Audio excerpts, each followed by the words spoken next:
Maintenant, on va passer à l'ajustement de la couche en taille M.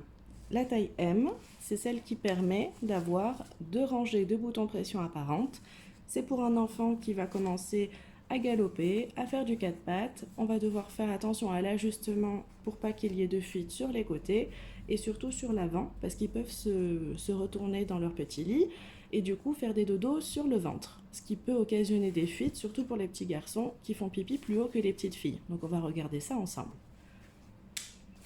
Donc le chargement de la couche reste à peu près similaire comme d'habitude, sauf que là on est automatiquement en taille M sur 2 inserts, comme ceci, avec un léger repli selon la taille de la couche. Vous voyez, on peut replier même un tout petit peu moins, vraiment juste sur l'avant.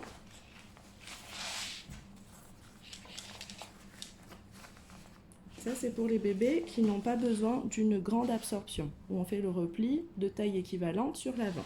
Je vais vous montrer après la suite, si jamais on a un bébé qui fait de gros pipi.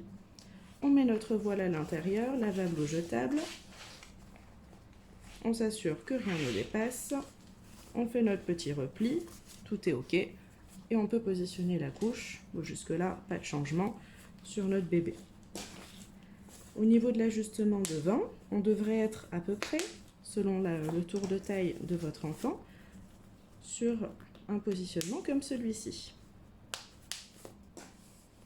Donc il laisse apparaître au moins 2 boutons de rangées de boutons pression.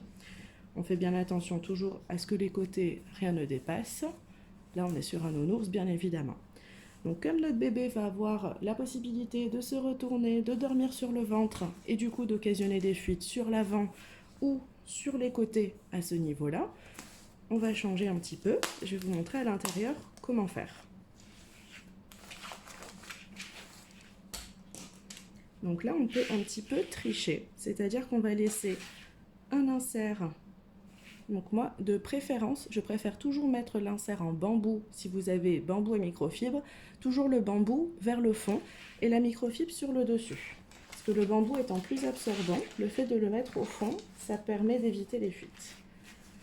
Donc le premier et la microfibre par exemple, là en l'occurrence j'en ai 2, je fais un repli un peu plus important que je viens positionner bien sur le devant. Donc la partie qui nécessite le plus à être couverte parce que c'est là où il va y avoir le plus d'urine, le plus de liquide à retenir.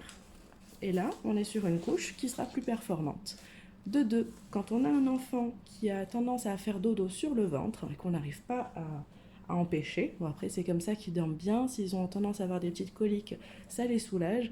Moi perso ça me stressait, je pense comme beaucoup de mamans, mais en tout cas ça arrive. Donc quand c'est comme ça, on n'a plus le problème du cordon ombilical, de la petite pince et de la cicatrisation. On va monter la couche plus haut par rapport à l'arrière, exceptionnellement. Donc là, on va vraiment faire en sorte à ce qu'elle remonte plus haut, donc au-dessus du nombril de notre enfant, ou à taille du nombril, selon les proportions. On va vraiment la monter plus haut. De toute façon, on a de la marge. Et à l'arrière, on respecte toujours le fait que la couche soit au-dessus de l'arrêt des fesses. C'est important que la partie intérieure soit absolument au-dessus de l'arrêt des fesses, de façon à ce que ça puisse retenir les selles. On ne va pas les négliger pour autant. Néanmoins, le fait de monter plus haut la couche, quand un bébé dort sur le devant, ça va être récupérateur parce qu'il y a cette même partie du panier à l'intérieur qui va récupérer les pipis. C'est surtout pour les petits garçons qui ont tendance à faire pipi dans la couche plus haut que les petites filles qui font plus vers le milieu. Donc voilà pour l'ajustement de la couche en taille M pour un petit enfant qui commence à gigoter et à faire du 4 pattes.